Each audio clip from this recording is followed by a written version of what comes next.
اس رات کے بارے میں یہ کہا جاتا ہے عبادت کی فضیلت ہے، ایک بات یہ ہو گئی۔ دوسری بات یہ بتائی جاتی ہے کہ اس رات قبرستان جانا چاہیے، بات یہ بتائی جاتی ہے اس رات تقدیر کے فیصلے ہوتے ہیں، چوتھی بات یہ بتائی جاتی ہے اس رات قرآن نازل ہوا ہے، پانچویں بات یہ بتائی جاتی ہے کہ اس رات میں پٹاخے وٹاخے، یا چھٹی یہ کہ نہانا دھونا چاہیے، ساتویں یہ کہ کوئی میٹھا میٹھا کھانا چاہیے، کھلانا چاہیے، برکت ہوتی ہے رزق۔ جی پتوں کا، بیری کے پتوں سے نہاتے ہیں لوگ، بیری کے پتوں سے، بیری کے سارے، میں تو بکریاں چرانے جاتا تھا نا، تو بیری کے پتے وہ شب برات سے پہلے شارٹ ہو جاتے تھے، ہم پہلے سے بکریوں کو چرا کے لے آتے تھے، شب برات میں پتے غائب ہو جائیں۔ تو ان میں صرف ایک عبادت ایسی ہے جس میں اختلاف ہے۔ جمہور حضرات اس کے قائل ہیں کہ شب برات کی رات میں عبادت کا ثواب دوسری راتوں سے زیادہ ملتا ہے، اور بعض اس کے قائل ہیں کہ عبادت کی بھی کوئی فضیلت نہیں ہے، صرف دونوں کے دلائل ہیں۔ میں نے اس بارے میں آڈیو بیان ایک ریکارڈ کروایا ہے، آپ گوگل پہ سرچ کر سکتے ہیں، شب برات مفتی طارق مسعود، شب برات کے دلائل، آڈیو بیان ہے۔ اس میں شب برات سے متعلق جتنی حدیثیں ہیں، ایک ایک حدیث کی سند پڑھ کے سنائی ہے ہم نے، ایک ایک حدیث کی سند، تو اس میں کوئی ایک حدیث بھی صحیح نہیں ہے۔ ہاں یہ ضرور ہے کہ شب برات کی رات کی عبادت پہ کئی ضعیف حدیثیں ہیں، تو اس لیے محدثین کا اصول ہے کہ جب بہت ساری ضعیف حدیثیں جمع ہوتی ہیں تو درجہ حسن تک پہنچ جاتی ہیں۔ اس لیے جمہور اس کے قائل ہیں کہ اس رات عبادت کرنی چاہیے، دوسری راتوں سے اس رات عبادت کا ثواب زیادہ ہے، تو کرنے کا کام صرف اور صرف اور صرف عبادت ہے بس۔ قبرستان کے بارے میں حدیث صحیح نہیں ہے، اگر فرض کر لو ہے صحیح، تو پوری زندگی نبی ایک بار قبرستان گئے ہیں اور آپ ہر سال جاتے ہو، پھر نبی اکیلے گئے ہیں چپکے سے رات کے اندھیرے میں، آپ جتھے بنا کے جاتے ہو، اور اندھیرے نہیں، وہاں لائٹنگ ہوتی ہے، تو یہ سنت تھوڑی ہے، تو خلاف سنت ہو گیا نا۔ پھر صحابہ میں سے کسی سے بھی ثابت نہیں ہے کہ زندگی میں اس رات میں ایک بار بھی قبرستان گئے ہوں، ایک بار بھی قبرستان گئے ہوں، تو یہ ایک ایسی سنت ہے جس پر صحابہ نے عمل نہیں کیا۔ نہانا دھونا کسی حدیث سے ثابت نہیں ہے، حلوے مانڈے پٹاخے کسی حدیث سے ثابت نہیں ہے۔ قرآن میں صاف طور پر ہے انا انزلناہ فی لیلۃ القدر، ہم نے قرآن نازل کیا ہے کس میں؟ لیلۃ القدر میں، رمضان کی آخری عشرے میں۔ فیہا یفرق کل امر حکیم، سارے تقدیر کے سال بھر کے فیصلے اس شب قدر میں ہوتے ہیں۔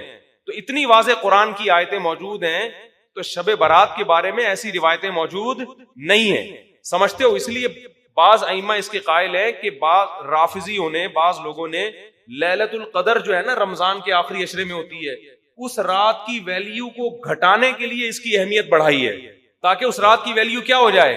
کم ہو جائے۔ تو اس کے مقابلے میں اس رات کو لا کے کھڑا کر دیا، جو سارے فضائل لیلۃ القدر کے تھے وہ کہاں چسپا کر دیے؟ 15 شعبان۔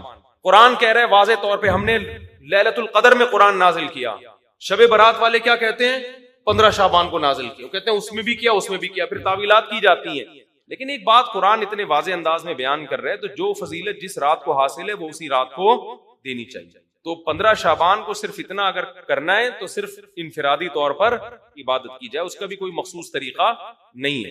تو باقی یہ قبرستان والی جانے والی بات بھی کمزور ہے، اور اس رات میں فیصلوں والی اور حلوے مانڈے اور تہوار تو رات کو اسلام میں ہوتے ہی نہیں ہیں، اسلامی تہوار تو دن میں ہوتے ہیں، خوشی دن میں منائی جاتی ہے۔ اسلام میں راتیں عبادت یا نیند کی ہیں، خوشیوں کی راتیں نہیں ہوتی، چراغا نہیں ہوتا۔ عید الفطر دن میں ہے نا، عید الاضحیٰ بھی کب ہے؟ دن میں ہے۔ جمعے کی نماز بھی کب ہے؟ دن میں ہے، جس میں کراؤڈ ہوتا ہے، جس میں نہا دھو کے ہم آتے ہیں، ساری دن کی اعمال ہیں، یہ رات کے نہیں ہے، رات سونے کے لیے، آرام کرنے کے لیے یا عبادت کرنے کے لیے۔ سمجھتے ہو کہ نہیں سمجھتے؟ صلاۃ و تسبیح کی جماعت بھی بدعت ہے، پڑھنی ہے انفرادی طور پہ پڑھیں، ٹھیک ہے، جماعت صلاۃ و تسبیح کی جائز نہیں ہے۔ تو یہ اور پتہ نہیں کیا کیا لوگ کر رہے ہیں شب برات میں، انٹرٹینمنٹ کا ذریعہ بنایا ہے۔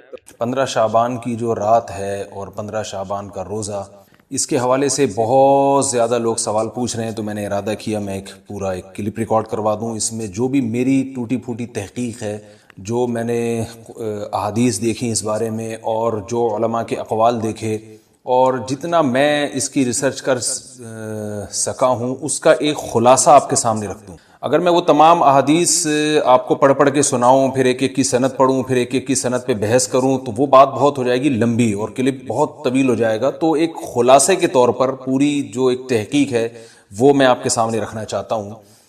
تو 15 شعبان کی جو رات ہے، جس کو شب برات کہا جاتا ہے، اس کا نام شب برات کسی بھی حدیث سے ثابت نہیں ہے، اس لیے عرب اس کو اکثر لیلۃ النصف من شعبان کہتے ہیں، کہ شعبان کے جو نصف ہے اس کی رات۔ خیر، اس کا نام شب برات ہو، اگر اس وجہ سے برات کے اس میں اللہ تعالیٰ کہا جاتا ہے کہ جہنم سے بری کر دیتے ہیں تو اس وجہ سے کسی نے نام دے دیا ہو تو ایک الگ بات ہے، لیکن اس رات میں ہوتا کیا کیا ہے، لوگ کیا کیا کر رہے ہیں، اس کی کیا شرعی حیثیت ہے، تو میں نمبر وار انشاءاللہ اس کو تفصیل سے بیان کروں گا۔ کچھ چیزیں تو ایسی ہیں جو بالکل ہی غیر ثابت ہیں، ان میں اس رات میں مٹھائی، حلوہ یا مختلف قسم کے حلوے پکا کے لوگوں میں بانٹنا، اور اس رات میں نہا دھو کے تیار ہونا یا اچھے کپڑے پہننا، ان دو چیزوں کو پہلے میں انشاءاللہ بیان کروں گا۔ دیکھیے، اسلام میں راتوں کے تہوار کا کوئی تصور نہیں ہے۔ اسلام میں جتنے بھی تہوار ہیں وہ دن کی روشنی میں ہیں۔ عید الفطر، عید الاضحیٰ، یہ ہمارے دو تہوار ہیں جس میں ہم سیلیبریٹ کرتے ہیں ایک دوسرے کو، یہ دن کی روشنی میں ہمیں بتائے گئے ہیں۔ غیر مسلموں کے تہوار رات کو ہوتے ہیں، جیسے عیسائیوں کے تہوار کرسمس آپ دیکھیں رات کو ہوتا ہے۔ تو اس کی وجہ یہ ہے کہ اسلام نے دن کی روشنی میں تہوار رکھے ہیں۔ بہت ساری حکمتیں اس میں ہو سکتی ہیں، پوری حکمتیں تو ہم نہیں جانتے، لیکن کچھ سرسری غور سے کچھ حکمتیں ہمارے سامنے آتی ہیں کہ رات کا وقت ایسی چیز ہے جو اللہ نے عبادت کے لیے بنایا یا آرام کرنے کے لیے، سونے کے لیے بنایا۔ رات میں اگر آپ سیلیبریٹ کریں گے کسی بھی عمل، یعنی کوئی خوشی منائیں گے، تو اس میں انسان کی گناہوں کی طرف توجہ زیادہ جاتی ہے۔ جیسے آپ دیکھیں کرسمس میں شرابیں پی جاتی ہیں، اور جو بھی غیر مسلموں کے تہوار ہیں اس میں بھی چراغاں ہوتا ہے رات کے وقت۔ تو جبکہ ہمارے ہاں جو عید الفطر ہے وہ دن کی روشنی میں ہم نماز پڑھ کے اس کی ابتدا کرتے ہیں۔ تو آپ کہہ سکتے ہیں کہ شب برات کو کوئی تہوار تو نہیں مانتا، تو دیکھیں تہوار زبان سے ماننا ضروری نہیں ہے، آپ اپنے عمل سے جب کوئی ایسا کام کرتے ہیں جو تہواروں میں کیا جاتا ہے تو اس کا مطلب یہ ہوا کہ آپ اس کو تہوار مان رہے ہیں، یعنی آپ اس کو ایک خوشی کا دن مان رہے ہیں۔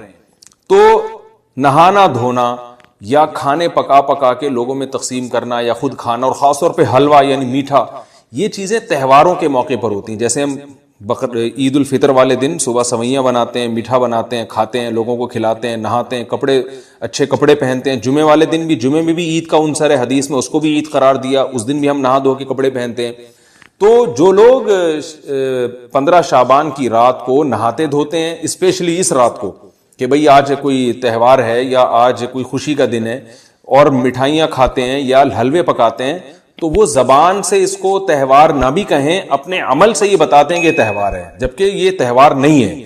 اسلام میں کوئی اس کی ایک ضعیف روایت بھی نہیں ہے کہ آپ صلی اللہ علیہ وسلم نے، میرے علم میں نہیں ہے، کم از کم ہو سکتا ہے کوئی موضوع من گھڑت روایت موجود ہو جس میں کوئی کہیں بھی نہیں ہے کہ آپ صلی اللہ علیہ وسلم نے اس رات کو ہمیں نہانے کا حکم دیا ہو، یا اچھے کپڑے پہننے کا حکم دیا ہو، یا کھانے پینے کا یا حلوے کھلانے کا، ہمیں حلوے مانڈے کا ہمیں حکم دیا ہو۔ تو اللہ کا واسطہ یہ بدعت ہے، اس کو ختم کریں اپنے معاشرے سے۔ اور اسلام میں تہوار کا ٹائم دن میں ہوتا ہے۔ عید الفطر، عید الاضحیٰ ہے جس میں ہم دن میں قربانی کرتے ہیں اور کھاتے ہیں، پیتے ہیں، نہاتے ہیں، دھوتے ہیں۔ راتوں کے یہ کام نہیں ہے، رات کو آپ سوئیں یا عبادت کریں۔ تو ایک چیز تو یہ تھی جو میں بتانا چاہ رہا تھا۔ دوسری چیز، اس رات کو قبرستان جانا۔ دیکھیے، اس بارے میں حدیث پیش کی جاتی ہے، مشہور حدیث ہے، لوگ سنتے رہتے ہیں کہ نبی صلی اللہ علیہ وسلم رات کو اٹھے اور امی عائشہ رضی اللہ تعالیٰ عنہ بھی آپ کے پیچھے چلی گئیں، اور آپ صلی اللہ علیہ وسلم جنت البقیع میں مغفرت کی دعا مانگ کے تشریف لے آئے واپس۔ تو یہ حدیث انتہائی درجے کی ضعیف حدیث ہے، اور ایک تو ضعیف حدیث ہے، دوسری بات یہ کہ اگر ہم تھوڑی دیر کے لیے فرض کر لیں یہ صحیح حدیث ہے، اور ہم کہتے ہیں کہ بھئی نبی صلی اللہ علیہ وسلم نے یہ عمل کیا ہے، تو صحابہ میں سے کسی سے ضعیف حدیث سے بھی ثابت نہیں ہے کہ کوئی اس رات قبرستان گئے ہوں۔ حضرت ابو بکر کے بارے میں کوئی روایت نہیں ملتی کہ اس رات قبرستان گئے ہوں، حضرت عمر کے بارے میں کوئی روایت نہیں ملتی، یہ کسی ایک صحابی کے بارے میں نہیں۔ تو آپ مجھے بتائیں کہ یہ کیسی سنت ہے کہ جو صحابہ کی سمجھ میں نہیں آئی اور ہماری سمجھ میں آ گئی ہے؟ تو مشرکین مکہ یہ کہا کرتے تھے لو کان خیرن ما سبقونا الیہ، قرآن مجید کی آیت ہے کہ اگر یہ اسلام میں کوئی خیر ہوتی تو یہ صحابہ ہم سے پہل نہ کرتے، یہ صحابہ نے ہم سے پہل کیا ہے، اس کا مطلب ہے یہ اسلام خیر کا کام نہیں ہے۔ تو مشرکین کو صحابہ سے چونکہ نفرت تھی، اس لیے کہتے تھے کہ یہ چونکہ اسلام کو فالو کر رہے ہیں تو یہ اس کی علامت ہے کہ اسلام خیر نہیں ہے، کیونکہ خیر میں تو ہم صحابہ سے آگے ہوتے ہیں، اپنے بارے میں ان کا یہ اس خوش فہمی میں مبتلا تھے وہ۔ لیکن ہماری رائے کیا ہے؟ ہم یہ کہتے ہیں کہ لو کان خیرن لسبقونا الیہ، وہ کہتے تھے لا سبقونا، ہم کہتے ہیں لسبقونا، کہ اگر کوئی بھی خیر کا کام ہے تو صحابہ ہم سے ضرور اس میں پہل کریں گے، یہ ہو نہیں سکتا کہ خیر کا کام وہ ہم کریں اور صحابہ نے نہ کیا ہو۔ تو اسی طرح میں یہ عرض کرتا ہوں کہ دیکھیں، اگر قبرستان جانا اس رات میں سنت عمل ہوتا تو صحابہ یقیناً جایا کرتے، کوئی ایک صحابی تو گیا ہو۔ یہ کیسی بات ہے جو صحابہ کی سمجھ میں نہیں آئی اور ہماری سمجھ میں آ رہی اور ہم قبرستان جا رہے ہیں اس رات کو؟ چلیں اگلا اسٹیپ تھوڑی دیر کے لیے فرض کر لیتے ہیں کہ نبی صلی اللہ علیہ وسلم جو ایک رات قبرستان گئے، فرض کر لیں وہ حدیث بھی صحیح ہے، یہ بھی فرض کر لیں کہ صحابہ اگرچہ نہیں گئے مگر ہم صحابہ سے بھی زیادہ آگے نکلنے کی کوشش کرتے ہیں اور صحابہ کو سمجھ میں نہیں آیا، ہمیں سمجھ میں آ گیا، تو چلیں فرض کر لیں تھوڑی دیر کے لیے کہ اس رات کو جانا ہم سنت مان لیتے ہیں، آپ کے دلائل ہم مان لیتے ہیں اور صحابہ کی سمجھ میں نہیں آئے لیکن ہماری سمجھ میں زیادہ آ رہا ہے، ہم فرض کر لیتے ہیں، مان لیتے ہیں کہ اس رات قبرستان جانا سنت ہے. تو آپ مجھے بتائیں نبی نے جو عمل جس طرح سے کیا ہو اس طرح سے سنت ہوگا یا آپ اپنی طرف سے، جس کو ہم پشتوں میں کہتے ہیں اخپل طریقے سے کرنا سنت ہے؟ نبی نے فجر کی 2 رکعتیں پڑھی ہیں اور ہر رکعت میں 2 سجدے کیے ہیں، آپ اگر فجر کی 3 رکعتیں پڑھیں گے تو کیا نماز ہو جائے گی آپ کی؟ اب آپ دلیل میں یہ کہیں کہ نبی نے فجر کی نماز پڑھی ہے تو مجھ پر بھی لازم ہے، تو بھائی نبی نے پڑھی ہے تو جیسے نبی کے پڑھنے سے آپ پر پڑھنا لازم ہو گیا تو جس طرح سے پڑھی ہے اسی طرح پڑھنا لازم ہوگا، اخپل طریقے سے پڑھنا لازم نہیں ہوگا. تو اسی طرح یاد رکھیں، فرض کر لیں کہ نبی قبرستان گئے ہیں اور یہ قبرستان جانا سنت ہے، تو نبی کس طرح گئے ہیں اور کتنی دفعہ گئے ہیں؟ نبی رات کو چپکے سے اٹھ کے گئے ہیں، کوئی کسی کو آپ نے جمع نہیں کیا، کسی کو بتایا تک نہیں، جو اس حدیث سے پتا چل رہا ہے ہمیں، اگرچہ یہ ضعیف حدیث ہے لیکن فرض کر لیں یہ صحیح ہے. تو کہیں پتہ بھی نہیں چل رہا، چپکے سے قبرستان گئے اور چپکے سے واپس آئے اور پوری زندگی میں 1 دفعہ گئے، جبکہ ہمارے ہاں ہر سال قبرستان میں لوگ جا رہے ہیں، جب بھی شب برات آتی ہے لوگ قبرستان جاتے ہیں ہر سال، نبی 1 دفعہ گئے اور آپ ہر سال جا رہے ہیں. نمبر 2، جاتے جتھوں کی شکل میں، نبی تو چپکے سے گئے ہیں، تو آپ رات کو 2-2:30 بجے ذرا چپکے سے اٹھیں اور تنہائی میں جب قبرستان میں وحشت ہو اور اندھیرا ہو اور وہاں قبرستان جائیں، اتنا دم ہے آپ میں، تو ہم کہیں گے بھئی آپ نے نبی کی سنت کو زندہ کیا ہے. لیکن آپ تو جتھوں کی شکل میں جا رہے ہیں، نہا دھو کے جا رہے ہیں، خوشبو لگا کے جا رہے ہیں، تیار ہو کے جا رہے ہیں، اور جو کچھ وہاں خرافات ہو رہی ہیں قبرستان میں وہ تو ساری دنیا کو معلوم ہے. میلے ٹھیلے لگے ہوئے ہیں وہاں پہ، گولے گنڈے بک رہے ہیں، برگر بک رہے ہیں، گول گپے بک رہے ہیں وہاں پہ، اور پھول الگ بک رہے ہیں، ہار پھول قبروں پہ چڑھانے کے لیے. کیا بدماشی ہے یہ، کیا منہ دکھائیں گے رسول اللہ صلی اللہ علیہ وسلم کو قیامت کے دن؟ آپ کے سامنے کیا وہ حدیث نہیں ہے کہ نبی صلی اللہ علیہ وسلم نے فرمایا کہ روایت میں آتا ہے کہ کچھ لوگ قرب میدان حشر میں آئیں گے تو ان کے چہرے ایسے ہوں گے جیسے میری امت کے چہرے ہوتے ہیں، میری امت کی شکل ہوتی ہے. حدیث کا مفہوم میں بیان کر رہا ہوں. تو جب وہ حوض کوثر کا پانی پینے کے لیے میرے پاس آئیں گے تو فرشتے ان کو بھگائیں گے، سحقن سحقن. تو آپ صلی اللہ علیہ وسلم پوچھیں گے یہ تو میری امت ہے، آپ تو فرشتے کیا کہیں گے کہ یہ آپ کی وہ امت ہے جنہوں نے آپ کے دنیا سے جانے کے بعد دین میں ایسی چیزیں ایجاد کر لی تھی جن کا آپ نے حکم نہیں دیا. تو آپ کیا فرمائیں گے؟ سحقن سحقن، دور کرو ان سے. تو ایسا نہ ہو کہ ہم قیامت کے دن رسول اللہ صلی اللہ علیہ وسلم کی شفاعت سے محروم ہو جائیں. تو اللہ کا واسطہ قبرستان مت جائیں اس رات، گھر میں بیٹھیں آرام سے، یہیں بیٹھ کے میت کے لیے مغفرت کی دعا کریں. اور اگر آپ سمجھتے ہیں نہیں یہ حدیث بالکل صحیح ہے اور جانا لازمی ہے تو پھر تنہائی میں جائیں، ایسے قبرستان کا انتخاب کریں جہاں آپ کے علاوہ کوئی بھی نہ ہو، اور پھر چپکے سے جائیں اور پتلی گلی سے واپس آ جائیں. آپ اگرچہ ہم تو اس کو بھی نہیں مانتے لیکن اگر کرنا ہے تو پھر اس طریقے سے عمل کریں اگر آپ حدیث کو فالو کرنا چاہتے ہیں آپ اپنے خیال کے مطابق. تو یہ 2 باتیں ہو گئی. ایک تیسری چیز کیا ہے؟ کیا قرآن اس رات میں نازل ہوا ہے اور تقدیر کے فیصلے اس رات میں ہوتے ہیں؟ دیکھیے قرآن میں 2 جگہ اللہ نے اس مضمون کو بہت وضاحت سے بیان کیا. ایک سورہ دخان میں انا انزلناہ فی لیلۃ مبارکہ کہ ہم نے اس کو مبارک رات میں نازل کیا، اور اللہ نے فرمایا فیہا یفرق کل امر حکیم، اس میں حکمت والے فیصلے ہوتے ہیں اس رات میں. دوسری جگہ 30ویں پارے میں سورہ قدر میں اللہ نے فرمایا انا انزلناہ فی لیلۃ القدر، ہم نے اس قرآن کو لیلۃ القدر میں نازل کیا، اور اس میں بھی اللہ نے فرمایا تنزل الملائکۃ فیہا کہ فرشتے اس رات میں اترتے ہیں باذن ربہم من کل امر، تمام قسم کے معاملات لے کے. تو یہاں بھی اللہ بتا رہے ہیں کہ جو 1 سال کے فیصلے جس رات میں ہوتے ہیں اور فرشتوں کے حوالے کیے جاتے ہیں وہ رات اور قرآن کے نازل ہونے والی رات ایک ہی ہے، یہ الگ الگ راتیں نہیں ہیں. اور سورہ قدر میں اللہ نے فرما دیا واضح لفظوں میں کہ وہ لیلۃ القدر کی رات ہے. تو اتنی وضاحت کے بعد پھر یہ کہنا کہ اس رات میں قرآن نازل ہوا تھا جبکہ اس کے بارے میں کوئی صحیح حدیث موجود بھی نہیں ہے، ضعیف یا موضوع روایتیں ہیں، تو یہ بالکل قرآن پر میں سمجھتا ہوں کہ یہ ٹھیک نہیں ہے، بالکل دلیل کے لحاظ سے یہ کمزور بات ہے. اگرچہ بعض علماء اس طرف گئے ہیں اور انہوں نے تعویل کی ہے، انہوں نے یہ تعویل کی ہے کہ قرآن جو ہے آسمان دنیا پہ آیا لیلۃ القدر میں اور وہاں سے جو نیچے نزول شروع ہوا ہے وہ شب برات میں ہوا ہے، لیکن یہ تعویل عقل سے بعید ہے اور اس تعویل کی ہمیں ضرورت بھی نہیں ہے. 2 صحیح حدیثیں ٹکرا رہی ہوں یا قرآن کی آیت کسی ایسی متواتر حدیث سے ٹکرا رہی ہو تو پھر تو وہاں ہمیں تطبیق دینے کی ضرورت پیش آتی ہے. جب قرآن کے مقابلے میں کوئی حدیث ہی نہیں ہے، صحیح حدیث بھی نہیں ہے، حالانکہ قرآن کے مقابلے میں تو فقہا کہتے ہیں کہ اگر صحیح حدیث بھی ہو، متواتر نہ ہو، صحیح حدیث بھی ہو تو وہ بھی ظنی ہوتی ہے، تو اس حدیث کو رد کیا جائے گا، قرآن میں تعویل نہیں کی جائے گی. لیکن یہاں تو صحیح حدیث بھی نہیں ہے، یہاں تو ایک ضعیف روایت ہے اور ضعیف اقوال ہیں، آپ اس کو کیسے قرآن کے مقابلے میں لا سکتے ہیں؟ تو جو بالکل بے غبار بات ہے وہ یہی ہے کہ اللہ تعالیٰ نے قرآن مجید کو لیلۃ القدر میں نازل کیا، جو رمضان کے آخری عشرے میں ہوتی ہے، اور اسی لیلۃ القدر میں فیصلے بھی ہوتے ہیں. اور بعض لوگ کہتے ہیں اس میں حرج کیا ہے کہ ہم 15 شعبان کو بھی فرض کر لیں، اس میں قرآن نازل ہوا اور لیلۃ القدر میں بھی. بھائی اس سے لیلۃ القدر کی ویلیو کم ہوتی ہے. اللہ تو لیلۃ القدر کی ویلیو بڑھا رہے ہیں کہ یہ ایسی رات ہے جس میں 1 سال کے فیصلے بھی کر دیے جاتے ہیں، اور اس میں قرآن مجید کا نزول بھی شروع ہوا. تو جس رات کو اللہ نے جو پروٹوکول دیا ہے وہی پروٹوکول اس کو دینا چاہیے، آپ اس کو کسی اور رات کو نہ دیں وہ پروٹوکول. تو یہ تیسرا مسئلہ ہوا. پہلا مسئلہ حلوے مانڈے کا اور نہانے دھونے کا، وہ بھی غلط ہے. دوسرا مسئلہ قبرستان جانے کا، وہ بھی ٹھیک نہیں ہے. تیسرا مسئلہ کہ اس رات میں قرآن نازل ہوا اور فیصلے ہوتے ہیں، یہ تیسری بات بھی غلط ہے. نہ تو اس رات میں قرآن نازل ہوا اور نہ اس رات میں فیصلے ہوتے ہیں. چوتھی چیز کہ کیا اس رات میں عبادت کی کوئی فضیلت ہے سرے سے یا نہیں ہے، یہ ایک علمی مسئلہ ہے. تو اس بارے میں خوب اچھی طرح سمجھ لیں کہ اس بارے میں جتنی بھی احادیث ہیں جو اس رات کی فضیلت کے بارے میں ہیں کہ بنو کلب کی بکریوں کے برابر مغفرت ہوتی ہے اور بکریوں کے بالوں کے برابر، اور یا جو بھی اس بارے میں روایات ہیں کہ سب کی بخشش ہو جاتی ہے سوائے اس شخص کے جو کسی کے دل میں کینہ رکھتا ہے، تو یہ جتنی اس رات کی فضیلت میں احادیث ہیں، تو ایک بات تو خوب اچھی طرح سمجھ لیں، اس پر تمام محدثین کا، جہاں تک میں نے دیکھا ہے، تمام محدثین کا اتفاق ہے کہ اس کی فضیلت میں صحیح حدیث ایک بھی نہیں ہے. اس رات کی فضیلت میں ایک بھی صحیح حدیث موجود نہیں ہے. لیکن ضعیف روایتیں اتنی کثرت سے ہیں کہ ایک الگ محدثین کا اصول ہے کہ جب ضعیف روایتیں کی سندیں زیادہ ہو جائیں تو وہ حسن بن جاتی ہے، یعنی قابل قبول ہو جاتی ہے وہ، کیونکہ بہت ساری کمزور چیزیں مل کے اس میں کچھ قوت پیدا کر دیتی ہیں. تو اب جن علماء نے احادیث کے ضعف کی طرف دیکھا کہ ایک بھی صحیح روایت نہیں ہے، انہوں نے اس رات کا بالکلیہ انکار کر دیا کہ اس رات کی سرے سے کوئی فضیلت نہیں ہے.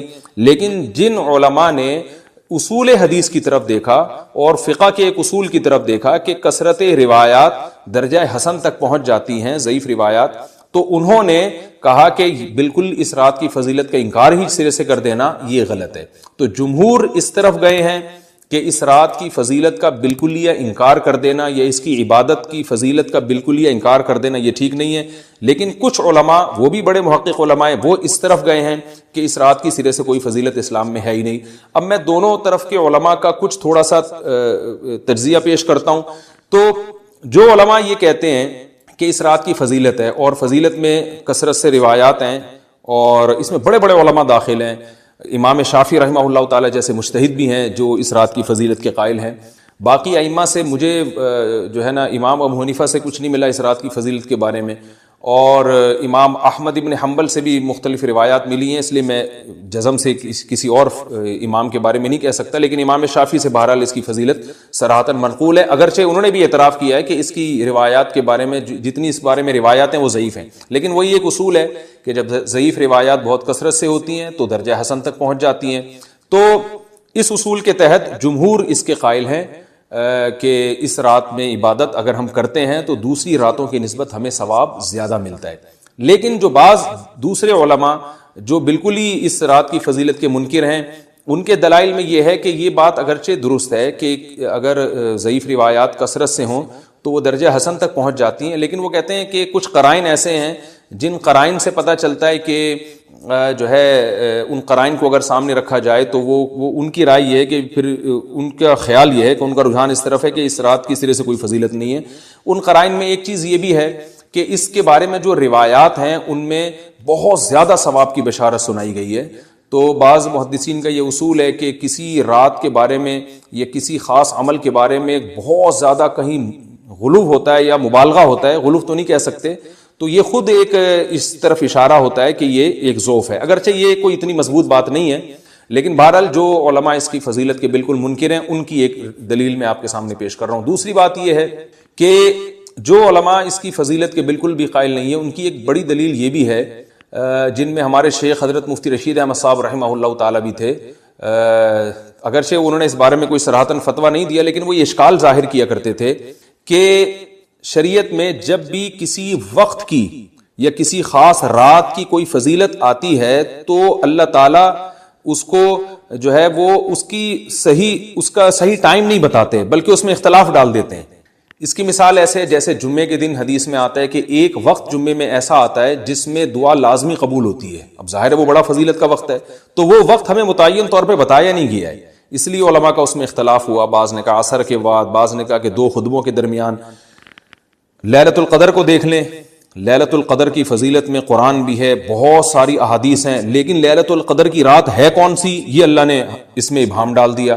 تاخراتوں میں 21 بھی ہو سکتی ہے، 23 بھی ہو سکتی ہے، بعض بلکہ حدیث سے 22ویں رات کا بھی ہونا ثابت ہے، زیادہ امکان 27ویں رات کا ہوتا ہے، تو وہ متعین نہیں ہے. تو جو علماء کہتے ہیں اس کی سرے سے کوئی فضیلت ہی نہیں ہے، ان کا رجحان وہ ان کی ایک یوں سمجھیں کہ دلیل تو نہیں لیکن ایک استئناس کہتے ہیں اس کو، کہ اس سے ان کے اس نظریے کو تقویت ملتی ہے کہ اگر یہ اس کی اتنی زیادہ فضیلت ہے تو اس کی تعیین میں اختلاف بالکل بھی نہیں ہے. تو یہ وہ کہتے ہیں کہ یہ مزاج شریعت کے خلاف ہے. اور تعیین میں اختلاف ہوتا کیوں ہے؟ علماء نے بیان کیا اگر لیلۃ القدر کو متعین طور پہ بیان کر دیا جاتا نا کہ یہی لیلۃ القدر ہے تو بہت ساری اس میں جو ہے نا حکمتیں فوت ہو جاتی، جن میں ایک یہ بھی کہ اس رات میں جہاں عبادت کا ثواب بہت ہے، گناہ کا عذاب بھی بہت ہے. پھر اگر اس رات میں کوئی گناہ کرتا تو وہ اللہ کے عذاب سے نہ بچ پاتا، کیونکہ وہ اللہ متعین کر دیا کہ یہ لیلۃ القدر ہے، تو کیسے تم اس میں گناہ کر رہے ہو؟ اب معاملہ اللہ نے مبہم رکھ دیا کہ بھئی یہ بھی ہو سکتی ہے تو اگلے دن بھی ہو سکتی ہے. اور ایک فائدہ یہ بھی اس میں رکھا متعین نہ کرنے میں کہ لیلۃ القدر انہی کو ملے جو تلاش کریں، جو پورا عشرہ جاگیں گے ان کو لیلۃ القدر ملے گی. اگر اللہ اسپیسیفک دن بتا دیتا کہ 21ویں ہے، 23ویں ہے یا 25ویں ہے یا 22ویں ہے تو بہت سارے لوگوں کو لیلۃ القدر مل جاتی. تو اللہ نے جو مبہم رکھا ہے نا، تو ایک رات کی فضیلت اللہ نے بڑھا دی مگر اس کی تعیین میں ابہام پیدا کر دیا تاکہ جو پورا عشرہ جاگے گا اسی کو لیلۃ القدر ملے گی، اس کے علاوہ ہر آدمی کو نہ ملے. وہ ایک اللہ کی ایک حکمت ہو سکتی ہے اس میں. تو یہ 2 حکمتیں ہیں کہ اس میں گناہ اگر کوئی کرے تو اس پر عذاب نہ آ جائے، کیونکہ اگر متعین کر دیا جائے گا تو پھر گناہ کیسے تم کر رہے ہو اس رات میں. تو اللہ نے اس میں بھی ابہام پیدا کر دیا. جو گناہ کرنے والا ہے اگرچہ وہ بڑا گناہ گار ہے اس رات میں، چاہے وہ رمضان کا آخری عشرے میں کسی رات میں بھی گناہ کرتا ہے، لیکن کم از کم اتنا عذر تو ہے کہ اس کو کیا پتا تھا کہ یہ آج لیلۃ القدر ہوگی. تو جو 15 شعبان کی رات ہے اس کی بہت زیادہ فضیلت ہے. تو پھر یہ رات کو متعین کیوں کر دیا گیا؟ یہ ان علماء کی دلیل میں بیان کر رہا ہوں جو اس کی فضیلت کے بالکل بھی قائل نہیں ہے. لیکن بہرحال حقیقت یہ ہے کہ جمہور علماء اس کی فضیلت کے قائل ہیں، کیونکہ یہ جو میں نے دلائل دیے کہ وہ علماء جو اس کی فضیلت کے سرے سے منکر ہیں ان کے یہ دلائل کو ہم دلیل نہیں کہیں گے بلکہ استئناس کہیں گے. کہ استئناس کہتے ہیں کہ ایک چیز استدلال نہیں ہے بلکہ ان اپنے نظریے کی تقویت کے طور پر ایک چیز کو پیش کر دینا جس سے یہ لگتا ہو کہ واقعی یہ صحیح کہہ رہے ہیں. اس کو استئناس کہتے ہیں، میں جو آسان لفظوں میں سمجھانے کی کوشش کر رہا ہوں. اور ایک استدلال کہتے ہیں کہ ایک ریسرچ کو، ایک پوری تحقیق کو. تو جمہور کا مذہب ایک اصول پر مبنی ہے کہ بھئی اتنی ساری روایات ہیں اور ضعیف ہیں، ان میں ٹھیک ہے کچھ موضوع بھی ہیں لیکن بہت ساری ایسی ہیں جو موضوع بھی نہیں ہیں. تو ضعیف روایات ہیں جب اتنی کثرت سے ہیں اور اس میں ہے بھی عبادت کا تذکرہ تو عبادت کرنے میں کوئی حرج بھی نہیں ہے. تو لہذا انہوں نے اس کو جو ہے نا اس کو دلیل بنایا ہے اور اصول کے لحاظ سے یہ بات درست ہے. تو اس اصول کو اگر کوئی فالو کرنا چاہے تو اس رات کی عبادت اس کے لیے بالکل ٹھیک ہے اور اللہ کی رحمت سے امید ہے کہ اس میں اس کو ثواب زیادہ ملے گا. تو جمہور ایک طرف ہیں اور بعض علماء دوسری طرف ہیں. تو یہ میں نے صرف اس لیے بیان کر دیا کہ اس رات کی فضیلت میں اتفاق نہیں ہے بلکہ مختلف فی ہے، مجتہد فی ہے، اختلاف رائے اس میں ہو سکتا ہے. تو اگر کوئی عالم اس رات کی فضیلت کا بالکلیہ انکار کرے اور ان علماء کا بھی احترام کرے جو اس رات کی فضیلت کے قائل ہیں تو پھر اس عالم پر رد کرنے کا حق نہیں ہے. دوبارہ میں اپنی بات کو ریپیٹ کرتا ہوں، اگر کوئی عالم یہ کہے کہ اس رات کی سرے سے کوئی فضیلت نہیں ہے تو اس عالم پر طعن و تشنیع جائز نہیں ہے کیونکہ ان کے بھی کچھ نہ کچھ استدلالات ہیں. ہاں اگر کوئی عالم اس رات کی فضیلت کا انکار کر کے جمہور کے مذہب کو بالکل غلط قرار دیں اور اس عمل کو یہاں اس رات کی عبادت کو بالکل بدعت قرار دیں اور جو اس رات میں عبادت کر رہے ہیں یا اس کی فضیلت کے قائل ہیں ان کو بدعت ہی قرار دیں تو یہ غلو ہو جائے گا، یہ زیادتی ہو جائے گا. زیادتی ہو جائے گی، جو کہ بالکل غلط ہے، کیونکہ جب دونوں طرف دلائل ہیں تو اعتدال والی رائے اختیار کرنی چاہیے، اور کسی ایک طرف بہت زیادہ جھکاؤ یا کسی ایک کو 100% غلط قرار دے دینا، بدعتی قرار دے دینا، یہ درست نہیں ہے۔ جو ہماری قوم میں ایک مزاج ہے کہ بس اپنی رائے کو مسلط کرتے ہیں اور دوسرے کی رائے کو مانتے ہی نہیں۔ تو عوام کے لیے کیا ہے؟ لوگ کہتے ہیں مفتی صاحب کنفیوز کر دیا آپ نے، تو لٹکا کے چھوڑ دیا ہمیں۔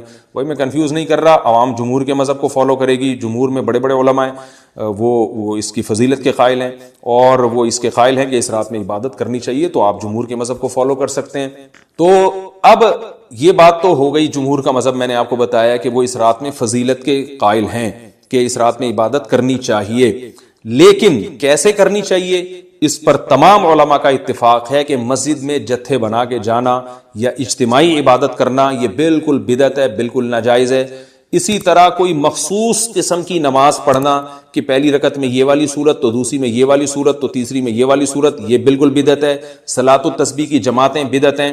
تو ایک ہی راستہ ہے آپ کے پاس، آپ عبادت کرنا چاہتے ہیں تو انفرادی طور پر ایسے عبادت کریں جیسے عام دنوں میں آپ عبادت کرتے ہیں، یہ ویسے ہی نماز پڑھیں جیسے عام دنوں میں نماز پڑھتے ہیں۔ کوئی مخصوص صورتیں، مخصوص رکعتیں نہیں ہیں، جتنی اللہ توفیق دے تنہائی میں آپ 2 رکعتیں، تہجد کی 4 رکعتیں، 6 رکعتیں، 8 رکعتیں، 16 رکعتیں، جتنی اللہ توفیق دے آپ رات کو کھڑے ہو کر انفرادی نماز پڑھیں، دعائیں مانگیں اللہ تعالیٰ سے، قرآن کی تلاوت کریں، تسبیحات کریں، جتھے نہ بنائیں مسجد میں، چراغاں نہ کریں، بتیاں نہ لگائیں، قبرستانوں پہ رش نہ کریں، یہ سب ناجائز اور سب حرام ہے، گناہ ہے، اس کا اسلام میں کوئی تصور نہیں۔ کرنا ہے تو صرف ایک کام آپ کر سکتے ہیں کہ صرف عبادت کریں، اور اللہ کی رحمت سے امید کی جا سکتی ہے کہ اللہ تعالیٰ اس رات میں آپ کو عبادت کا دوسری راتوں کی نسبت ثواب عطا فرمائے گا، کیونکہ آپ اگر جمہور علماء کو فالو کر رہے ہیں تو ہمیں یعنی جن کے پاس علم نہیں ہے تو ان کو علماء ہی کو فالو کرنے کا اللہ نے حکم دیا ہے، تو آپ جمہور علماء کی رائے پر عمل کرتے ہوئے اگر عبادت کرنا چاہیں تو اللہ کی رحمت سے امید ہے کہ انشاءاللہ آپ کو ثواب ملے گا۔ لیکن عبادت کا کوئی مخصوص طریقہ ہرگز نہیں ہے۔ پمفلٹ بٹ رہے ہوتے ہیں کہ یہ والی صورت پڑھنے سے یہ ہو جائے گا، تو یہ والی صورت پڑھنے سے یہ ہو جائے گا، یہ بالکل غلط ہے۔ تو انفرادی عبادت ہوگی اور ایسے ہی عبادت کا طریقہ ہوگا جیسے پورے سال ہوتا ہے، نماز اسی طرح پڑھی جائے گی جیسے پورے سال پڑھی جاتی ہے، دعائیں مانگی جائیں گی۔ اس آپ کو پڑھ کے سناؤں، پھر ایک ایک کی سند پڑھوں، پھر ایک ایک کی سند پہ بحث کروں، تو وہ بات بہت ہو جائے گی لمبی اور کلپ بہت طویل ہو جائے گا۔ تو ایک خلاصے کے طور پر پوری جو ایک تحقیق ہے وہ میں آپ کے سامنے رکھنا چاہتا ہوں۔ تو 15 شعبان کی جو رات ہے جس کو شب برات کہا جاتا ہے، اس کا نام شب برات کسی بھی حدیث سے ثابت نہیں ہے، اس لیے عرب اس کو اکثر لیلۃ النصف من شعبان کہتے ہیں کہ شعبان کے جو نصف ہے اس کی رات۔ خیر، اس کا نام شب برات ہو، اگر اس وجہ سے برات کے اس میں اللہ تعالیٰ کہا جاتا ہے کہ جہنم سے بری کر دیتے ہیں، تو اس وجہ سے کسی نے نام دے دیا ہو تو ایک الگ بات ہے۔ لیکن اس رات میں ہوتا کیا کیا ہے، لوگ کیا کیا کر رہے ہیں، اس کی کیا شرعی حیثیت ہے، تو میں نمبر وار انشاءاللہ اس کو تفصیل سے بیان کروں۔ کچھ چیزیں تو ایسی ہیں جو بالکل ہی غیر ثابت ہیں، ان میں اس رات میں مٹھائی، حلوہ یا مختلف قسم کے حلوے پکا کے لوگوں میں بانٹنا، اور اس رات میں نہا دھو کے تیار ہونا یا اچھے کپڑے پہننا، ان 2 چیزوں کو پہلے میں انشاءاللہ بیان کروں گا۔ دیکھیے، اسلام میں راتوں کے تہوار کا کوئی تصور نہیں ہے۔ اسلام میں جتنے بھی تہوار ہیں وہ دن کی روشنی میں ہیں۔ عید الفطر، عید الاضحیٰ، یہ ہمارے 2 تہوار ہیں جس میں ہم سیلیبریٹ کرتے ہیں ایک دوسرے کو، یہ دن کی روشنی میں ہمیں بتائے گئے ہیں۔ غیر مسلموں کے تہوار رات کو ہوتے ہیں، جیسے عیسائیوں کے تہوار کرسمس آپ دیکھیں رات کو ہوتا ہے۔ تو اس کی وجہ یہ ہے کہ اسلام نے دن کی روشنی میں تہوار رکھے ہیں۔ بہت ساری حکمتیں اس میں ہو سکتی ہیں، پوری حکمتیں تو ہم نہیں جانتے، لیکن کچھ سرسری غور سے کچھ حکمتیں ہمارے سامنے آتی ہیں کہ رات کا وقت ایسی چیز ہے جو اللہ نے عبادت کے لیے بنایا یا آرام کرنے کے لیے، سونے کے لیے بنایا۔ رات میں اگر آپ سیلیبریٹ کریں گے کسی بھی عمل، یعنی کوئی خوشی منائیں گے، تو اس میں انسان کی گناہوں کی طرف توجہ زیادہ جاتی ہے۔ جیسے آپ دیکھیں کرسمس میں شرابیں پی جاتی ہیں، اور جو بھی غیر مسلموں کے تہوار ہیں اس میں بھی چراغاں ہوتا ہے رات کے وقت۔ تو جبکہ ہمارے ہاں جو عید الفطر ہے وہ دن کی روشنی میں ہم نماز پڑھ کے اس کی ابتدا کرتے ہیں۔ تو آپ کہہ سکتے ہیں کہ شب برات کو کوئی تہوار تو نہیں مانتا، تو دیکھیں تہوار زبان سے ماننا ضروری نہیں ہے، آپ اپنے عمل سے جب کوئی ایسا کام کرتے ہیں جو تہواروں میں کیا جاتا ہے تو اس کا مطلب یہ ہوا کہ آپ اس کو تہوار مان رہے ہیں، یعنی آپ اس کو ایک خوشی کا دن مان رہے ہیں۔ تو نہانا دھونا یا کھانے پکا کے لوگوں میں تقسیم کرنا یا خود کھانا، اور خاص طور پہ حلوہ یعنی میٹھا، یہ چیزیں تہواروں کے موقع پر ہوتی ہیں. جیسے ہم عید الفطر والے دن صبح سوئیاں بناتے ہیں, میٹھا بناتے ہیں, کھاتے ہیں, لوگوں کو کھلاتے ہیں, نہاتے ہیں, کپڑے اچھے کپڑے پہنتے ہیں. جمعے والے دن بھی, جمعے میں بھی عید کا عنصر ہے حدیث میں, اس کو بھی عید قرار دیا, اس دن بھی ہم نہا دھو کے کپڑے پہنتے ہیں.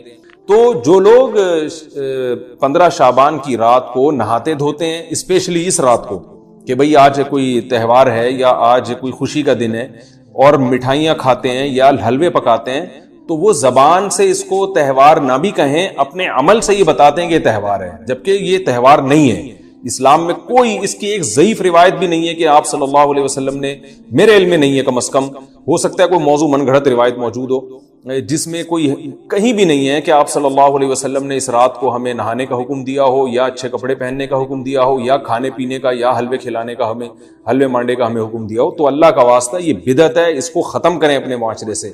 اور اسلام میں تہوار کا ٹائم دن میں ہوتا ہے. عید الفطر, عید الاضحیٰ ہے جس میں ہم دن میں قربانی کرتے ہیں اور کھاتے ہیں, پیتے ہیں, نہاتے ہیں, دھوتے ہیں. راتوں کے یہ کام نہیں ہے, رات کو آپ سوئیں یا عبادت کریں. تو ایک چیز تو یہ تھی جو میں بتانا چاہ رہا تھا. دوسری چیز, اس رات کو قبرستان جانا. دیکھیے اس بارے میں حدیث پیش کی جاتی ہے, مشہور حدیث ہے, لوگ سنتے رہتے ہیں کہ نبی صلی اللہ علیہ وسلم رات کو اٹھے اور امی عائشہ رضی اللہ تعالیٰ عنہ بھی آپ کے پیچھے چلی گئیں, اور آپ صلی اللہ علیہ وسلم جنت البقیع میں مغفرت کی دعا مانگ کے تشریف لے آئے واپس. تو یہ حدیث انتہائی درجے کی ضعیف حدیث ہے, اور ایک تو ضعیف حدیث ہے, دوسری بات یہ کہ اگر ہم تھوڑی دیر کے لیے فرض کر لیں یہ صحیح حدیث ہے اور ہم کہتے ہیں کہ بھئی نبی صلی اللہ علیہ وسلم نے یہ عمل کیا ہے, تو صحابہ میں سے کسی سے ضعیف حدیث سے بھی ثابت نہیں ہے کہ کوئی اس رات قبرستان گئے ہوں. حضرت ابو بکر کے بارے میں کوئی روایت نہیں ملتی کہ اس رات قبرستان گئے ہوں, حضرت عمر کے بارے میں کوئی روایت نہیں ملتی, یہ کسی ایک صحابی کے بارے میں نہیں. تو آپ مجھے بتائیں کہ یہ کیسی سنت ہے کہ جو صحابہ کی سمجھ میں نہیں آئی اور ہماری سمجھ میں آ گئی ہے. تو مشرکین مکہ یہ کہا کرتے تھے لو کان خیرا ما سبقونا الیہ, قرآن مجید کی آیت ہے کہ اگر یہ اسلام میں کوئی خیر ہوتی تو یہ صحابہ ہم سے پہل نہ کرتے. یہ صحابہ نے ہم سے پہل کیا ہے, اس کا مطلب ہے یہ اسلام خیر کا کام نہیں ہے. تو مشرکین کو صحابہ سے چونکہ نفرت تھی, اس لیے کہتے تھے کہ یہ چونکہ اسلام کو فالو کر رہے ہیں تو یہ اس کی علامت ہے کہ اسلام خیر نہیں ہے, کیونکہ خیر میں تو ہم صحابہ سے آگے ہوتے ہیں. اپنے بارے میں ان کا یہ اس خوش فہمی میں مبتلا تھے وہ. لیکن ہماری رائے کیا ہے, ہم یہ کہتے ہیں کہ لو کان خیرا لسبقونا الیہ. وہ کہتے تھے لا سبقونا, ہم کہتے ہیں لسبقونا, کہ اگر کوئی بھی خیر کا کام ہے تو صحابہ ہم سے ضرور اس میں پہل کریں گے. یہ ہو نہیں سکتا کہ خیر کا کام وہ ہم کریں اور صحابہ نے نہ کیا ہو. تو اسی طرح میں یہ عرض کرتا ہوں کہ دیکھیں اگر قبرستان جانا اس رات میں سنت عمل ہوتا تو صحابہ یقیناً جایا کرتے. کوئی ایک صحابی تو گیا ہو, یہ کیسی بات ہے جو صحابہ کی سمجھ میں نہیں آئی اور ہماری سمجھ میں آ رہی اور ہم قبرستان جا رہے ہیں اس رات کو. چلیں اگلا اسٹیپ تھوڑی دیر کے لیے فرض کر لیتے ہیں کہ نبی صلی اللہ علیہ وسلم جو ایک رات قبرستان گئے, فرض کر لیں وہ حدیث بھی صحیح ہے, یہ بھی فرض کر لیں کہ صحابہ اگرچہ نہیں گئے مگر ہم صحابہ سے بھی زیادہ آگے نکلنے کی کوشش کرتے ہیں اور صحابہ کو سمجھ میں نہیں آیا, ہمیں سمجھ میں آ گیا. تو چلیں فرض کر لیں تھوڑی دیر کے لیے کہ اس رات کو جانا ہم سنت مان لیتے ہیں, آپ کے دلائل ہم مان لیتے ہیں اور صحابہ کی سمجھ میں نہیں آئے لیکن ہماری سمجھ میں زیادہ آ رہا ہے, ہم فرض کر لیتے ہیں, مان لیتے ہیں کہ اس رات قبرستان جانا سنت ہے. تو آپ مجھے بتائیں نبی نے جو عمل جس طرح سے کیا ہو اس طرح سے سنت ہوگا, یا آپ اپنی طرف سے جس کو ہم پشتوں میں کہتے ہیں اخپل طریقے سے کرنا سنت ہے؟ نبی نے فجر کی 2 رکعتیں پڑھی ہیں اور ہر رکعت میں 2 سجدے کیے ہیں. آپ اگر فجر کی 3 رکعتیں پڑھیں گے تو کیا نماز ہو جائے گی آپ کی؟ اب آپ دلیل میں یہ کہیں کہ نبی نے فجر کی نماز پڑھی ہے تو مجھ پر بھی لازم ہے. تو بھائی نبی نے پڑھی ہے تو جیسے نبی کے پڑھنے سے آپ پر پڑھنا لازم ہو گیا تو جس طرح سے پڑھی ہے اسی طرح پڑھنا لازم ہوگا, اخپل طریقے سے پڑھنا لازم نہیں ہوگا. تو اسی طرح یاد رکھیں, فرض کر لیں کہ نبی قبرستان گئے ہیں اور یہ قبرستان جانا سنت ہے, تو نبی کس طرح گئے ہیں اور کتنی دفعہ گئے ہیں؟ نبی رات کو چپکے سے اٹھ کے گئے ہیں, کوئی کسی کو آپ نے جمع نہیں کیا, کسی کو بتایا تک نہیں, جو اس حدیث سے پتا چل رہا ہے ہمیں, اگرچہ یہ ضعیف حدیث ہے لیکن فرض کر لیں یہ صحیح ہے. تو کہیں پتہ بھی نہیں چل رہا, چپکے سے قبرستان گئے اور چپکے سے واپس آئے اور پوری زندگی میں 1 دفعہ گئے. جبکہ ہمارے ہاں ہر سال قبرستان میں لوگ جا رہے ہیں, جب بھی شب برات آتی ہے لوگ قبرستان جاتے ہیں ہر سال. نبی 1 دفعہ گئے اور آپ ہر سال جا رہے ہیں. نمبر 2, جاتے جتھوں کی شکل میں, نبی تو چپکے سے گئے ہیں. تو آپ رات کو 2-2:30 بجے ذرا چپکے سے اٹھیں اور تنہائی میں جب قبرستان میں وحشت ہو اور اندھیرا ہو اور وہاں قبرستان جائیں, اتنا دم ہے آپ میں, تو ہم کہیں گے بھائی آپ نے نبی کی سنت کو زندہ کیا ہے، لیکن آپ تو جتھوں کی شکل میں جا رہے ہیں، نہا دھو کے جا رہے ہیں، خوشبو لگا کے جا رہے ہیں، تیار ہو کے جا رہے ہیں، اور جو کچھ وہاں خرافات ہو رہی ہیں قبرستان میں وہ تو ساری دنیا کو معلوم ہے. میلے ٹھیلے لگے ہوئے ہیں وہاں پہ، گولے گنڈے بک رہے ہیں، برگر بک رہے ہیں، گول گپے بک رہے ہیں وہاں پہ، اور پھول الگ بک رہے ہیں، ہار پھول قبروں پہ چڑھانے کے لیے. کیا بدماشی ہے یہ، کیا منہ دکھائیں گے رسول اللہ صلی اللہ علیہ وسلم کو قیامت کے دن؟ آپ کے سامنے کیا وہ حدیث نہیں ہے کہ نبی صلی اللہ علیہ وسلم نے فرمایا کہ روایت میں آتا ہے کہ کچھ لوگ قرب میدان حشر میں آئیں گے تو ان کے چہرے ایسے ہوں گے جیسے میری امت کے چہرے ہوتے ہیں، میری امت کی شکل ہوتی ہے. حدیث کا مفہوم میں بیان کر رہا ہوں. تو جب وہ حوض کوثر کا پانی پینے کے لیے میرے پاس آئیں گے تو فرشتے ان کو بھگائیں گے، سحقن سحقن. تو آپ صلی اللہ علیہ وسلم پوچھیں گے یہ تو میری امت ہے، آپ تو فرشتے کیا کہیں گے کہ یہ آپ کی وہ امت ہے جنہوں نے آپ کے دنیا سے جانے کے بعد دین میں ایسی چیزیں ایجاد کر لی تھی جن کا آپ نے حکم نہیں دیا. تو آپ کیا فرمائیں گے؟ سحقن سحقن، دور کرو ان سے. تو ایسا نہ ہو کہ ہم قیامت کے دن رسول اللہ صلی اللہ علیہ وسلم کی شفاعت سے محروم ہو جائیں. تو اللہ کا واسطہ قبرستان مت جائیں اس رات، گھر میں بیٹھیں آرام سے، یہیں بیٹھ کے میت کے لیے مغفرت کی دعا کریں. اور اگر آپ سمجھتے ہیں نہیں یہ حدیث بالکل صحیح ہے اور جانا لازمی ہے تو پھر تنہائی میں جائیں، ایسے قبرستان کا انتخاب کریں جہاں آپ کے علاوہ کوئی بھی نہ ہو، اور پھر چپکے سے جائیں اور پتلی گلی سے واپس آ جائیں. آپ اگرچہ ہم تو اس کو بھی نہیں مانتے، لیکن اگر کرنا ہے تو پھر اس طریقے سے عمل کریں اگر آپ حدیث کو فالو کرنا چاہتے ہیں آپ اپنے خیال کے مطابق. تو یہ دو باتیں ہو گئی. ایک تیسری چیز کیا ہے؟ کیا قرآن اس رات میں نازل ہوا ہے اور تقدیر کے فیصلے اس رات میں ہوتے ہیں؟ دیکھیے قرآن میں دو جگہ اللہ نے اس مضمون کو بہت وضاحت سے بیان کیا. ایک سورہ دخان میں انا انزلناہ فی لیلۃ مبارکہ کہ ہم نے اس کو مبارک رات میں نازل کیا، اور اللہ نے فرمایا فیہا یفرق کل امر حکیم، اس میں حکمت والے فیصلے ہوتے ہیں اس رات میں. دوسری جگہ 30ویں پارے میں سورہ قدر میں اللہ نے فرمایا انا انزلناہ فی لیلۃ القدر، ہم نے اس قرآن کو لیلۃ القدر میں نازل کیا، اور اس میں بھی اللہ نے فرمایا تنزل الملائکۃ فیہا کہ فرشتے اس رات میں اترتے ہیں باذن ربہم من کل امر، تمام قسم کے معاملات لے کے. تو یہاں بھی اللہ بتا رہے ہیں کہ جو ایک سال کے فیصلے جس رات میں ہوتے ہیں اور فرشتوں کے حوالے کیے جاتے ہیں وہ رات اور قرآن کے نازل ہونے والی رات ایک ہی ہے، یہ الگ الگ راتیں نہیں ہیں. اور سورہ قدر میں اللہ نے فرما دیا واضح لفظوں میں کہ وہ لیلۃ القدر کی رات ہے. تو اتنی وضاحت کے بعد پھر یہ کہنا کہ اس رات میں قرآن نازل ہوا تھا جبکہ اس کے بارے میں کوئی صحیح حدیث موجود بھی نہیں ہے، ضعیف یا موضوع روایتیں ہیں، تو یہ بالکل قرآن پر میں سمجھتا ہوں کہ یہ ٹھیک نہیں ہے، بالکل دلیل کے لحاظ سے یہ کمزور بات ہے. اگرچہ بعض علماء اس طرف گئے ہیں اور انہوں نے تعویل کی ہے، انہوں نے یہ تعویل کی ہے کہ قرآن جو ہے آسمان دنیا پہ آیا لیلۃ القدر میں، اور وہاں سے جو نیچے نزول شروع ہوا ہے وہ شب برات میں ہوا ہے، لیکن یہ تعویل عقل سے بعید ہے اور اس تعویل کی ہمیں ضرورت بھی نہیں ہے. دو صحیح حدیثیں ٹکرا رہی ہوں، یہ قرآن کی آیت کسی ایسی متواتر حدیث سے ٹکرا رہی ہو تو پھر تو وہاں ہمیں تطبیق دینے کی ضرورت پیش آتی ہے، جب قرآن کے مقابلے میں کوئی حدیث ہی نہیں ہے، صحیح حدیث بھی نہیں ہے. حالانکہ قرآن کے مقابلے میں تو فقہا کہتے ہیں کہ اگر صحیح حدیث بھی ہو، متواتر نہ ہو، صحیح حدیث بھی ہو تو وہ بھی ظنی ہوتی ہے، تو اس حدیث کو رد کیا جائے گا، قرآن میں تعویل نہیں کی جائے گی.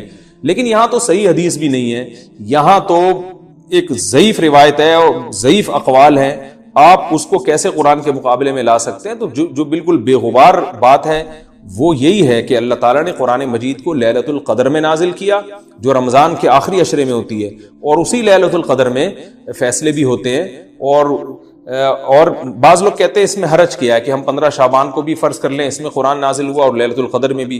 بھائی اس سے لیلۃ القدر کی ویلیو کم ہوتی ہے. اللہ تو لیلۃ القدر کی ویلیو بڑھا رہے ہیں کہ یہ ایسی رات ہے جس میں ایک سال کے فیصلے بھی کر دیے جاتے ہیں اور اس میں قرآن مجید کا نزول بھی شروع ہوا.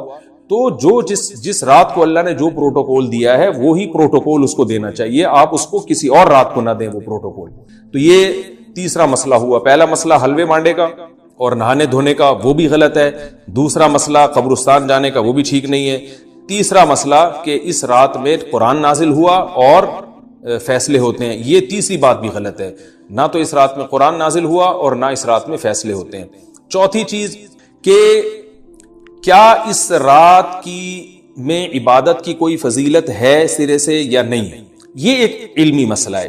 تو اس بارے میں خوب اچھی طرح سمجھ لیں کہ اس بارے میں جتنی بھی احادیث ہیں جو اس رات کی فضیلت کے بارے میں ہیں کہ بنو کلب کی بکریوں کے برابر مغفرت ہوتی ہے اور بکریوں کے بالوں کے برابر، اور یا جو بھی اس بارے میں روایات ہیں کہ سب کی بخشش ہو جاتی ہے سوائے اس شخص کے جو کسی کے دل میں کینہ رکھتا ہے. تو یہ جتنی اس رات کی فضیلت میں احادیث ہیں تو ایک بات تو خوب اچھی طرح سمجھ لیں, اس پر تمام محدثین کا, جہاں تک میں نے دیکھا ہے, تمام محدثین کا اتفاق ہے کہ اس کی فضیلت میں صحیح حدیث ایک بھی نہیں ہے.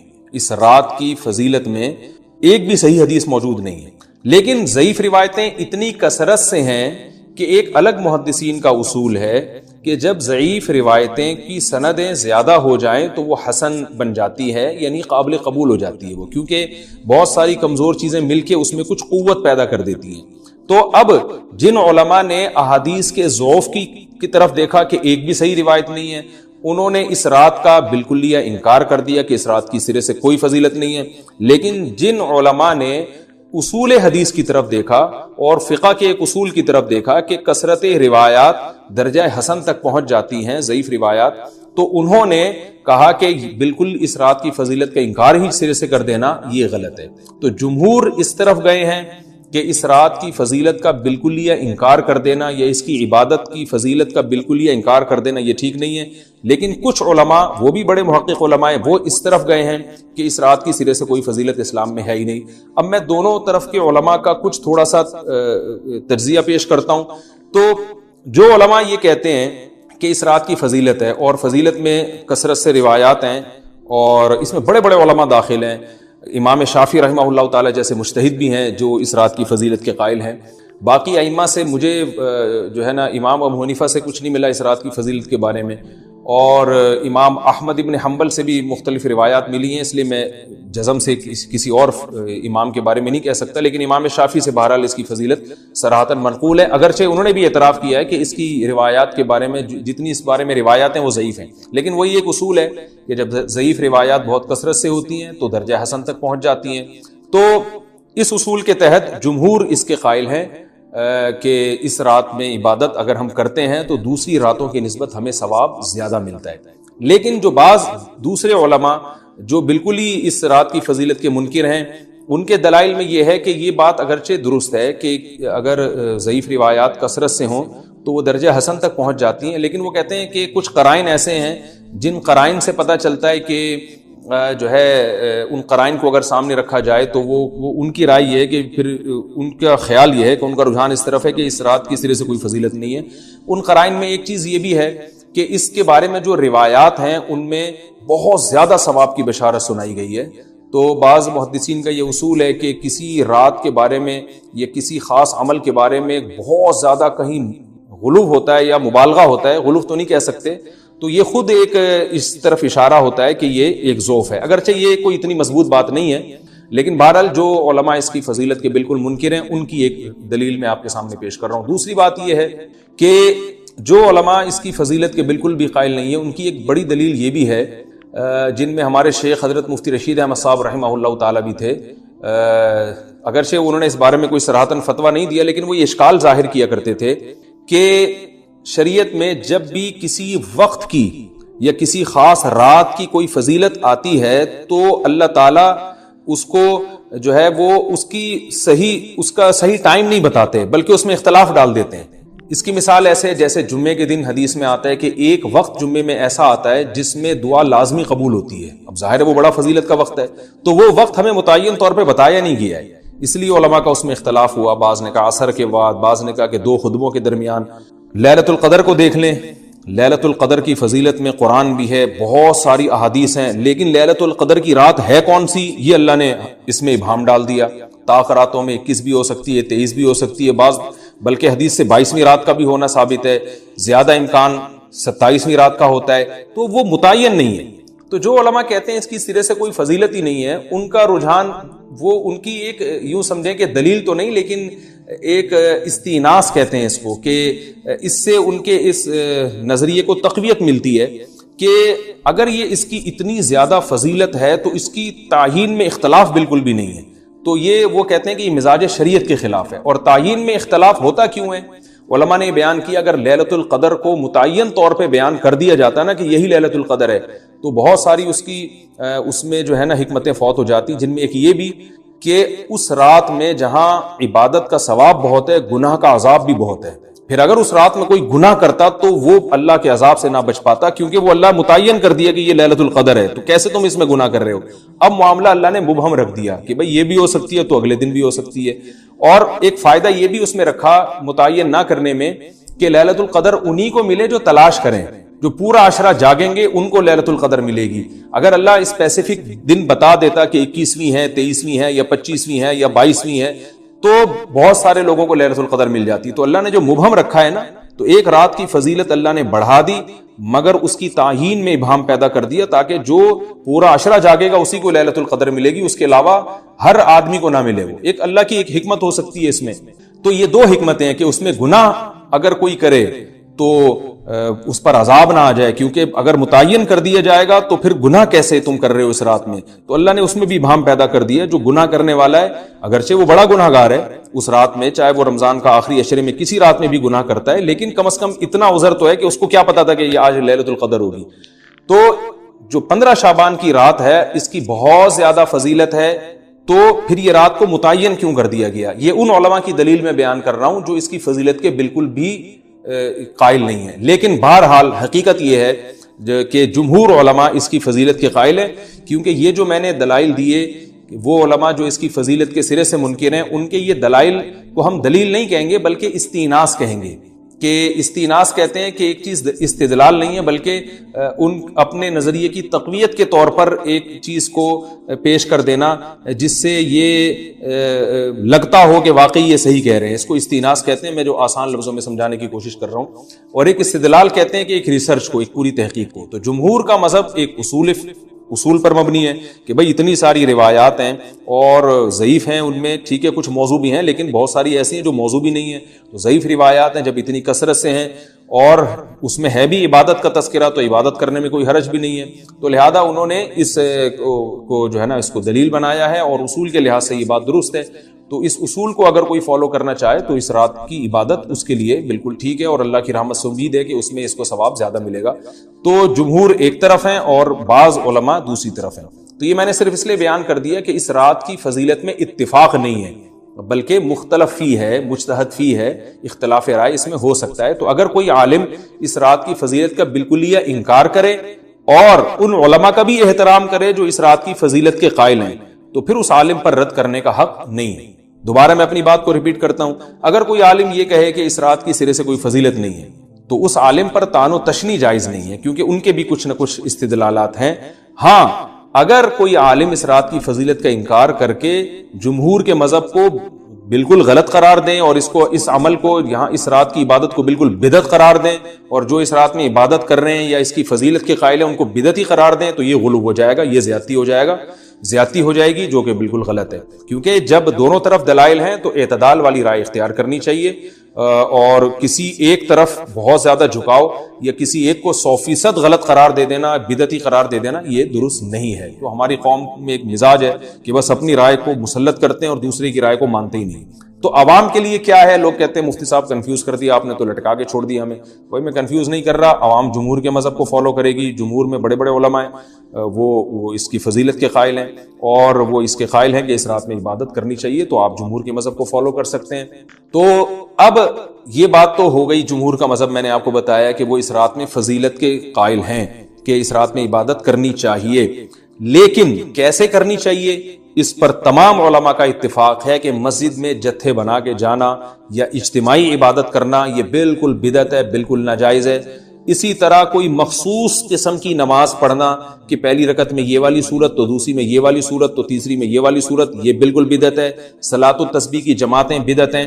تو ایک ہی راستہ ہے آپ کے پاس، آپ عبادت کرنا چاہتے ہیں تو انفرادی طور پر ایسے عبادت کریں جیسے عام دنوں میں آپ عبادت کرتے ہیں، ویسے ہی نماز پڑھیں جیسے عام دنوں میں نماز پڑھتے ہیں۔ کوئی مخصوص صورتیں، مخصوص رکعتیں نہیں ہیں، جتنی اللہ توفیق دے تنہائی میں آپ 2 رکعتیں، تہجد کی 4 رکعتیں، 6 رکعتیں، 8 رکعتیں، 16 رکعتیں، جتنی اللہ توفیق دے آپ رات کو کھڑے ہو کر انفرادی نماز پڑھیں، دعائیں مانگیں اللہ تعالیٰ سے، قرآن کی تلاوت کریں، تسبیحات کریں، جتھے نہ بنائیں مسجد میں، چراغاں نہ کریں، بتیاں نہ لگائیں، قبرستانوں پہ رش نہ کریں، یہ سب ناجائز اور سب حرام ہے، گناہ ہے، اس کا اسلام میں کوئی تصور نہیں۔ کرنا ہے تو صرف ایک کام آپ کر سکتے ہیں کہ صرف عبادت کریں، اور اللہ کی رحمت سے امید کی جا سکتی ہے کہ اللہ تعالیٰ اس رات میں آپ کو عبادت کا دوسری راتوں کی نسبت ثواب عطا فرمائے گا، کیونکہ آپ اگر جمہور علماء کو فالو کر رہے ہیں تو ہمیں یعنی جن کے پاس علم نہیں ہے تو ان کو علماء ہی کو فالو کرنے کا اللہ نے حکم دیا ہے، تو آپ جمہور علماء کی رائے پر عمل کرتے ہوئے اگر عبادت کرنا چاہیں تو اللہ کی رحمت سے امید ہے کہ انشاءاللہ آپ کو ثواب ملے گا، لیکن عبادت کا کوئی مخصوص طریقہ ہرگز نہیں ہے۔